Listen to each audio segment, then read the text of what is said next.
What if your IT service desk helped you put your customers first? It can happen when it's powered by the world's most trusted cloud platform. Industry leaders BMC Software and Salesforce.com offer the fastest growing IT service management solution in the market today, RemedyForce. Let's meet Sally. Last week, Sally requested an iPhone by logging a ticket using the hashtag request capability, found exclusively in RemedyForce. IT got a request, and Sally got her iPhone. All was good until her mobile email stopped working. No worries. Sally jumps on to the RemedyForce self-service portal, and before submitting a service request, she checks out the articles section and quickly finds a possible solution to her problem by resetting her phone. Sally finds easy-to-follow, step-by-step instructions on how to remove and reinsert her SIM card. In this case, resetting her iPhone didn't work, so Sally decides to get help from IT. She gives some information about her problem and submits the service ticket. It's instantly routed to a service desk agent. Now, as an agent, you can start to get more information about Sally's problem. You can quickly tell if there's a problem on a larger scale. Right away, you notice there's planned maintenance. And diving deeper, you see there's a problem associated with the server and email on mobile devices. It also looks like someone has already issued a request for change, so you check out the latest status. Good news! There's a rollout plan, a backup plan, and information about who approved the change. It looks like Sally's email will be back up and running in no time. That makes Sally happy, and you a hero. Email is just one of the many critical business services your customers rely on. And with RemedyForce, you can monitor the status of any business or IT service at a glance. Deployment is fast and easy with no hardware or software to manage. Upgrades are automatic, so you'll always be on the newest version with the latest features. And RemedyForce is accessible to customers anywhere, anytime, on any device. Keep your employees happy and your business thriving. Try RemedyForce today.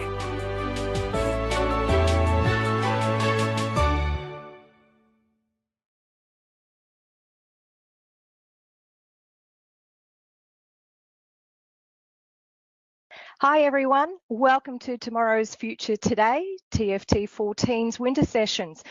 It's the conference everyone can attend. So hopefully you've taken the opportunity to set it up in your conference room and share it with your team and with the other people in your company as well. It's a great opportunity to do that. At the very least, be relaxing at your desk at work or even from the comfort of your own lounge. That's certainly what I'm doing here. So let's get started, shall we? I'll just share my screen with you and we'll get right into my presentation.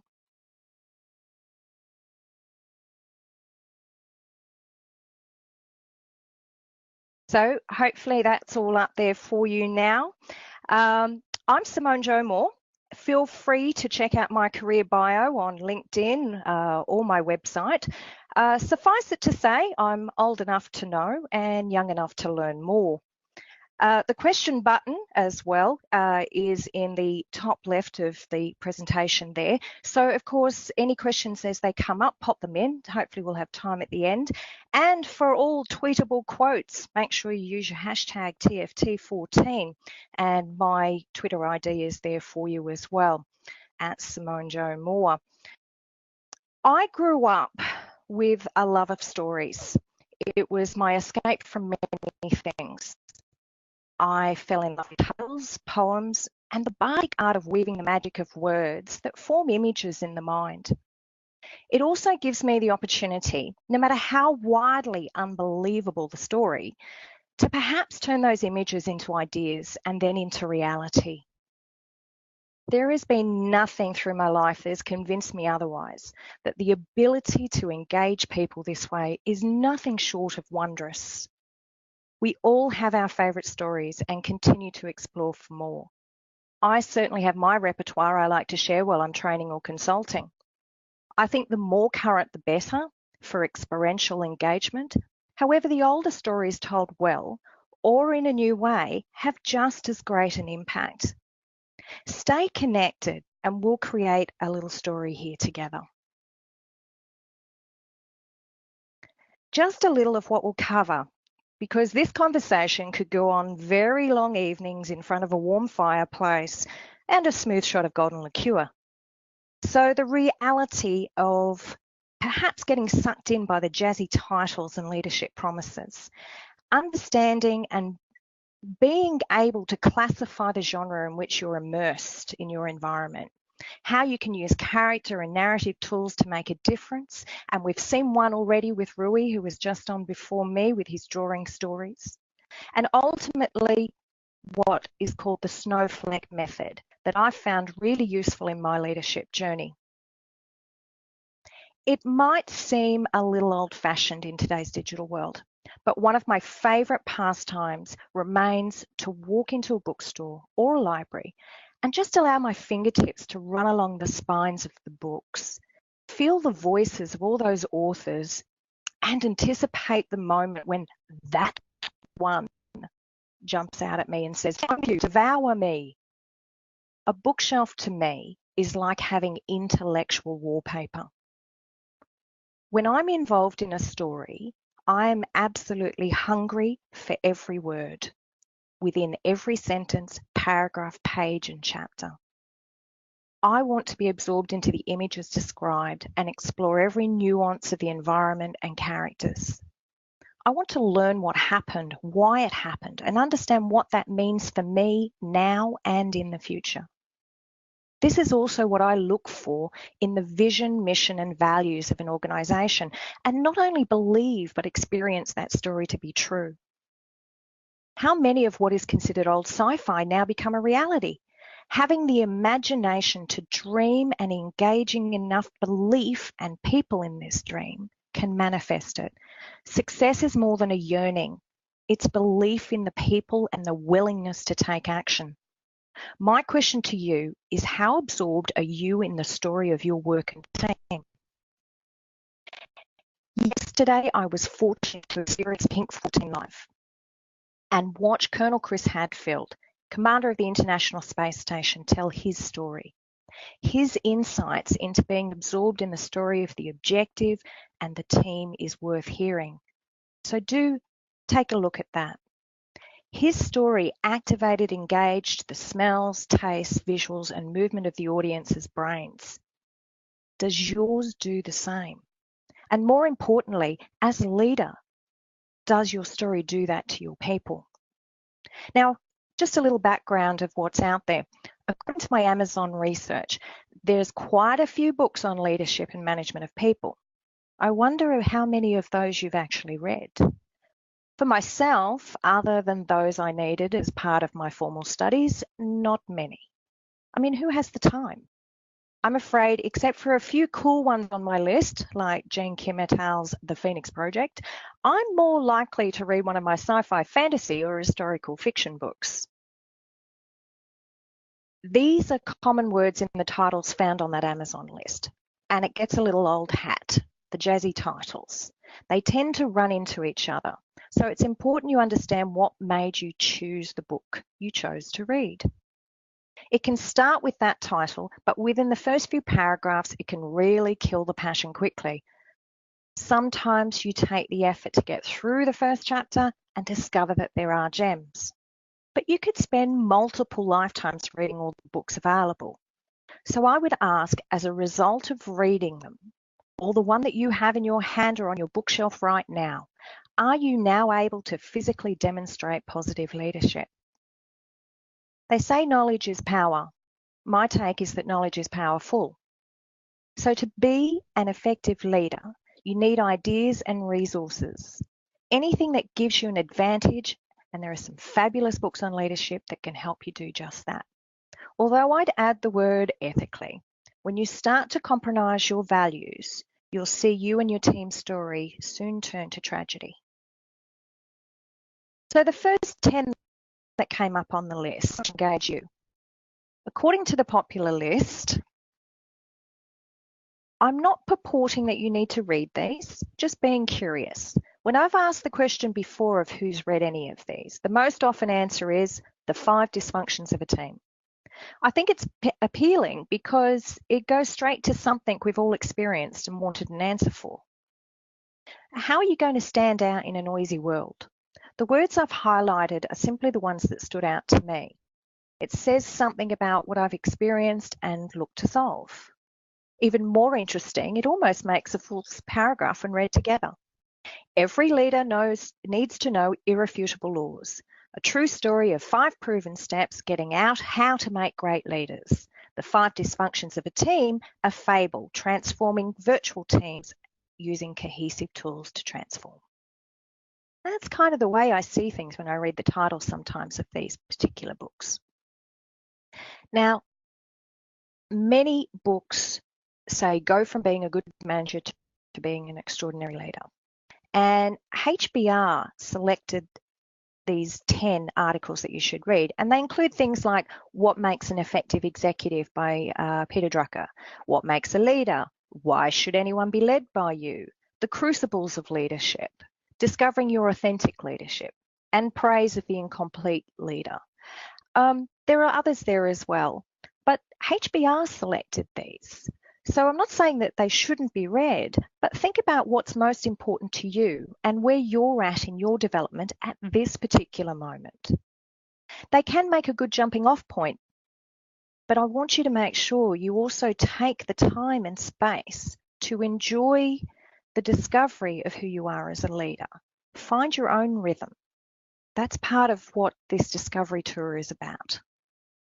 So the promises these books make, they say they'll inspire you to be able to motivate others to excel, provoke positive change, how to draw strength from adversity, manage with tough empathy, and encourage smart risk-taking. I mean, these promises are great, but where else can you draw these qualities from? It's not just in these books, but the one that you and your team are already acting out. Now, I am a fan of Oscar Wilde, probably more to do with his irreverence for the norm. And although he died in debt, he was living in one of the most opulent abodes in Paris at the time. I was lucky enough to pay the fortune for 3 nights at L'Hotel for New Year's Eve 2012. So I do recommend at least an expensive cocktail in their bar and imbibe the atmosphere. The top leaders of today will usually say they've read too many books to count. But they don't just read about leadership. They educate themselves beyond one topic and go across all areas of business and human facets alike. The connected world we're in keeps leaders wired into current events, their market and industry news, trends, and new leadership development tools and information. But leaders are a rare breed of people. They are proactive in seeking knowledge. They yearn to learn and then turn that into reality. I using quite like the Pixar model that Rui Soares has just presented on, and it's really good. But I'd like to give you another way of viewing, planning, and responding to the leadership needs within your own environment and creating your own success story worth the reading and being a character in. Think about the teams you work with, lead and ponder. What kind of genre of novel, play, or movie would it be classified under? Sometimes I have seen crime. Fantasyland, definitely. Action, well, we all know what it's like to have a P1 on board and have to deal with that. Military, yes. Graphic, hopefully not. Sagas, definitely felt that one too. Is it the kind of story you want to be connected to? And if given the chance to rewrite it, would you? That then leads into the question of could you? Do you even realize that you do have the ability to create a whole new genre of your environment? No fanfare or fuss, but due to your ability, you can promote your team from a minor subgenre to a genre in its own right. As quiet as a new genre sign appears in the bookstore that you weren't previously aware of, when you explore and market who your team are, it then screams to the public that there is something worth reading in this new style. You have readers that want to know, to be part of and be absorbed in your story. They're your clients, they're your customers, they're your people. They're the other teams that you interact with. As a leader, you need to note and use the tried and true, but also see the potential of the new and create the bridge to close the gap by writing the linking chapter. It's called embracing traditions, even as we adapt to changing times. Our brains are designed to make and understand stories. You will have heard some of this from Rui's presentation. And storytelling is about creating an engaging interface. Not the same thing as just having a beginning, middle, and end, but adding meaning to the audience of what you're saying. Clear meaning in your narrative and demonstrating the values of your genre. We all have the potential to write this story and lead the characters through to the end you have in mind. Nassim Nicholas Taleb, he's the writer of the book The Black Swan, said, "Ideas come and go, but stories stay." Most of us inherit the teams we have. So what story do you feel like you've walked into? A family business like Thunderbirds? Exciting, but only if you pull the right strings. Being Jean-Luc and ignoring all orders, going beyond where no man has gone before, and dragging your team with you. Understanding and using the skills around you to overcome being thought of as mutant, to being known as a worthy force working on good's behalf, even with all the foibles. Or are they a ragtag bunch of unmatched personas that manages to scrape through villainous and scary notes, and so on? Have a think about who your team is and what story have you walked into. Before we can talk further about the team, we need to understand our own role in the story. Are you only the writer, character, or both? Is the character you used to dream about being as a child true today? Who were you? What have you become? And is it where you want to be? Many characters of novels, movies, and cartoons have influenced us individually over the years, and it's interesting to look back and understand who they were and what values they represented to you. But not all of the characters you dreamed of being have to be superheroes or stars on the silver screen. There are other characters that have a depth of life to them. They're the ones we'd like to emulate, not only for what we may have read or seen in a movie, but for the person they've been to us in real life, those we might regard as our inspirations. These people come from non-fiction, but don't discount the traits of the fictional character we also found inspiring. It's because it comes from an author's imagination, and they all represent some human facet the writer wanted to explore. From your favourite nursery rhyme, fairy tale, sci-fi fantasy, to murder mysteries, historical fiction, and more. As the character you are right now, ask yourself these questions. What kind of relationship do you need to have with the others?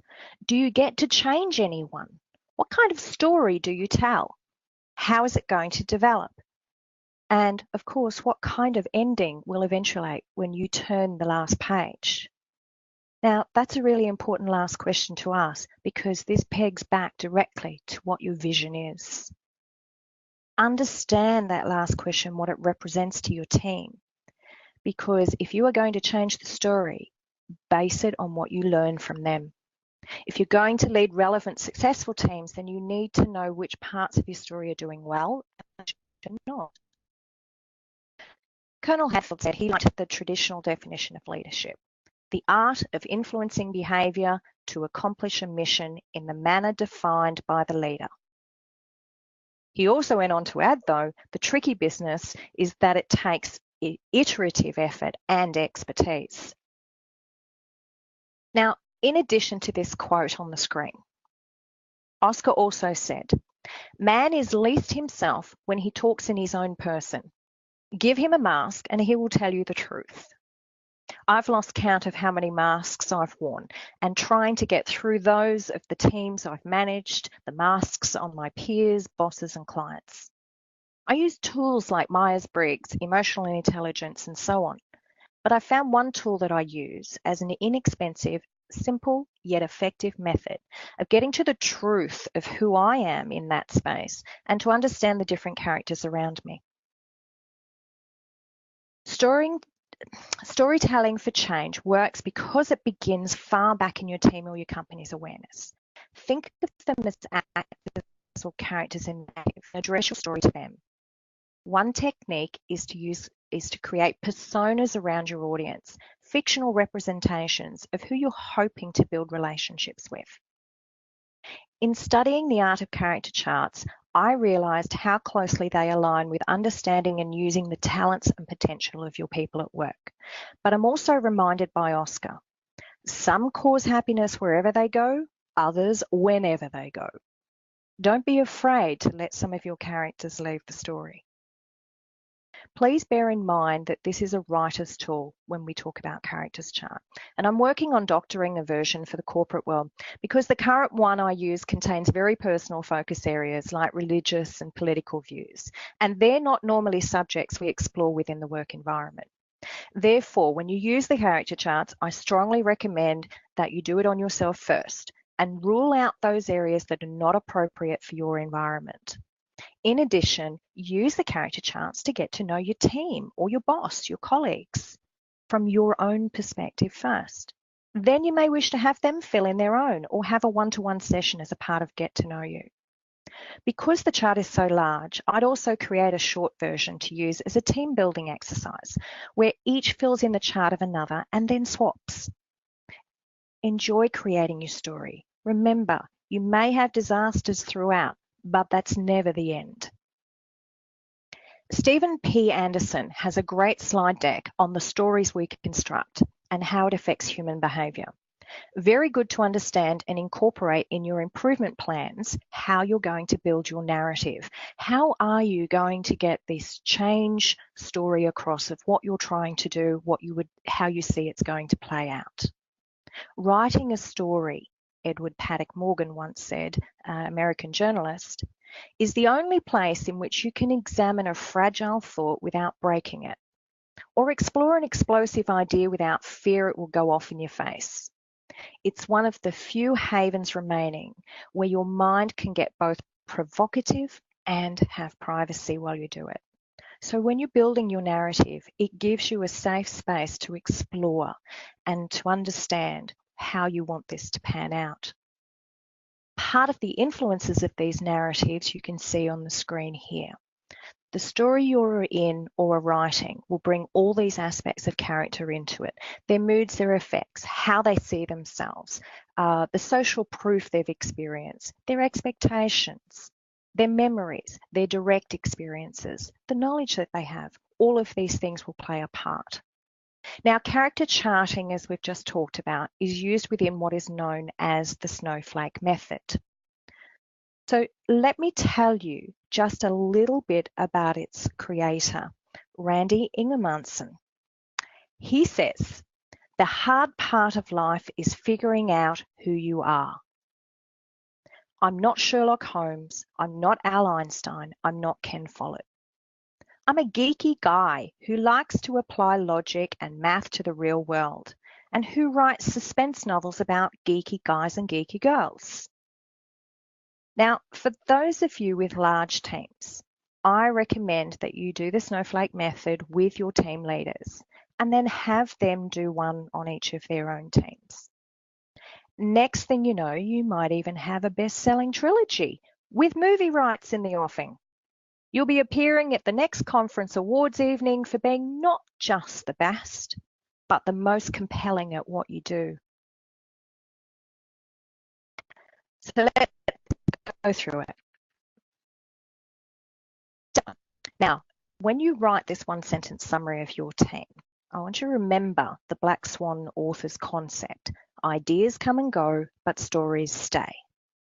Think about what is the engaging sentence of your team that would make someone pick up this novel and keep it in their memory. The one that they want to keep stored on their bookshelf, the one that they'll keep coming back to because they enjoy reading it so much. With step 2, it doesn't have to be the big grand narrative. Short forming is fine. Snackable, digestible bits. So that's what we do is when we take this sentence and describe the narrative of what it'll be. Just the major events and of course the focus on that ending. Where do we see this being?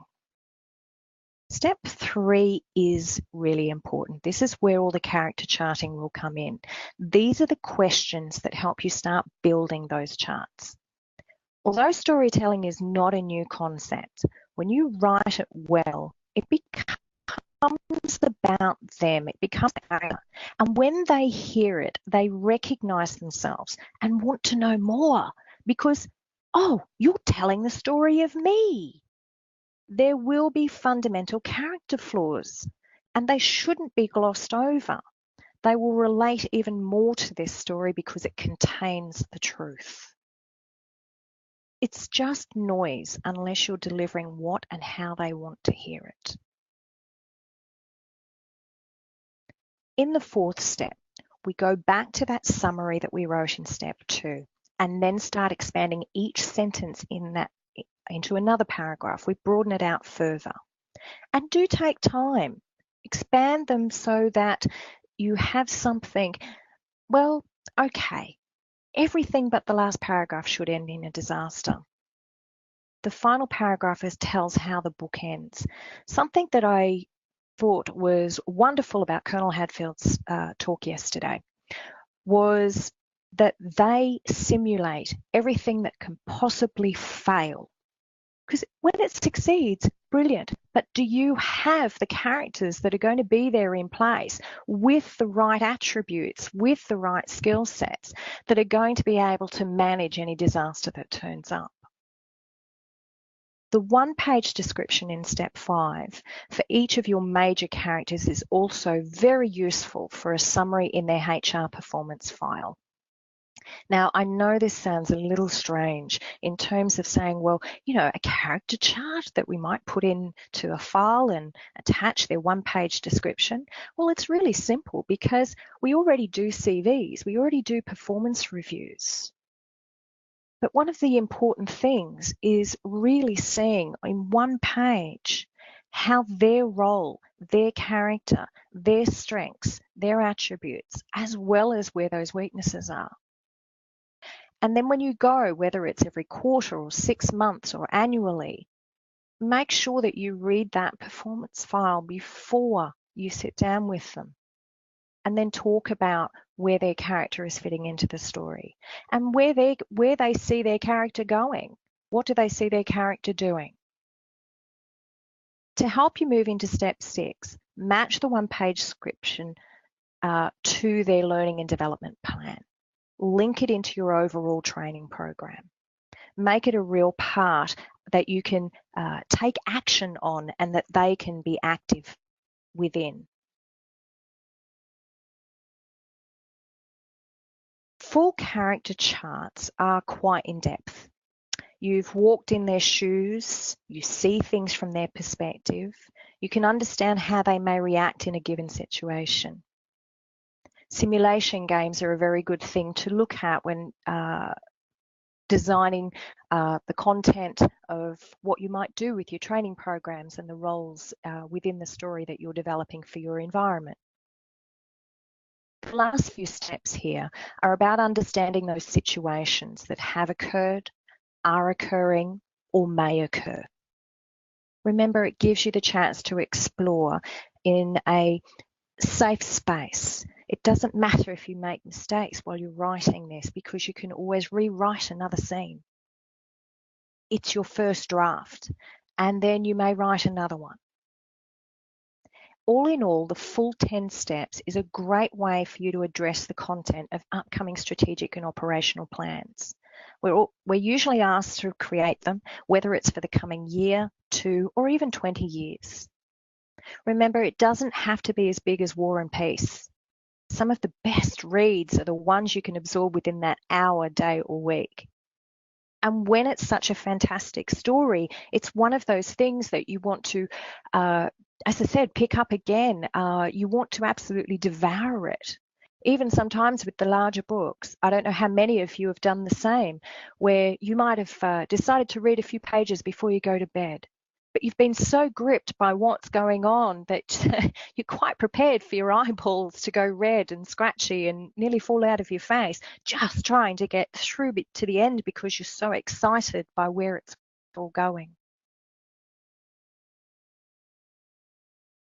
Being able to use a novel approach to leadership gives you the ability to hope until there's none. and know that it's not ended until you choose to end it. It gives you the ability to continue the story. Always write the sequel, and where necessary, you might need to write the prequel just to explain the misunderstood or the unknown. But it does give you these things. Storytelling challenges convention. What Oscar says here is not about perfection. A blog on leadership I recently read, John Hope Bryant, founder, chairman, and CEO of Operation Hope. He said, "I value action over merely thinking and pondering about things forever. People think and ponder about things and then rethink and ponder again about things, trying desperately to work through imperfections until a level of perfection is reached. The problem is, perfection for us mere mortals is largely out of reach, which also means people obsessed with perfection never act." There is at least one good novel in all of us. Reimagine your present, not just your future. Absorb your team and customers in the passion of a good story.